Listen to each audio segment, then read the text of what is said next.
Hi hello అందరికీ. ఇప్పుడు నేను చూపిస్తున్న శారీ వచ్చేసి ఇప్పుడు ట్రెండింగ్లో ఉన్న జిమ్మిచూ శారీ అండి. ఈ శారీతో నేను ఒక ఫ్రాక్ అనేది స్టిచ్ చేయడం జరిగింది. ఇది కస్టమర్ వాళ్ళదేనండి శారీ. కస్టమర్ శారీ తెచ్చిచ్చి ఒక ఫ్రాక్ స్టిచ్ చేయమని చెప్తే నేను శారీ తోటి ఇలా ఫ్రాక్ స్టిచ్ చేయడం జరిగింది. అలాగే ఈ ఫ్రాక్ హ్యాండ్స్ అనేది బెలూన్ హ్యాండ్స్ అనేది ఇవ్వడం జరిగింది.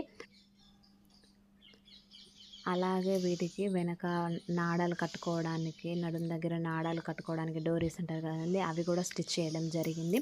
ఇది ఫుల్ గేరాతో ఉంటుందండి. ఫుల్ సర్కిల్ అంబ్రెల్లా ఫ్రాక్ అండి. ఈ ఫ్రాక్ ఎలా ఉందో చెప్పండి, కామెంట్ చేయండి. ఫ్రంట్ బ్యాక్ నెక్స్ అనేది ఫ్రంట్ ఏమో పాన్ షేపు నెక్ పెట్టాను, బ్యాక్ సైడ్ ఏమో రౌండ్ నెక్ పెట్టానండి. ఈ ఫ్రాక్ ఎలా ఉందో అనేది కామెంట్ చేయండి. మీకు ఎవరికైనా స్టిచ్చింగ్ కావాలంటే కామెంట్ చేయండి. ఒక లైక్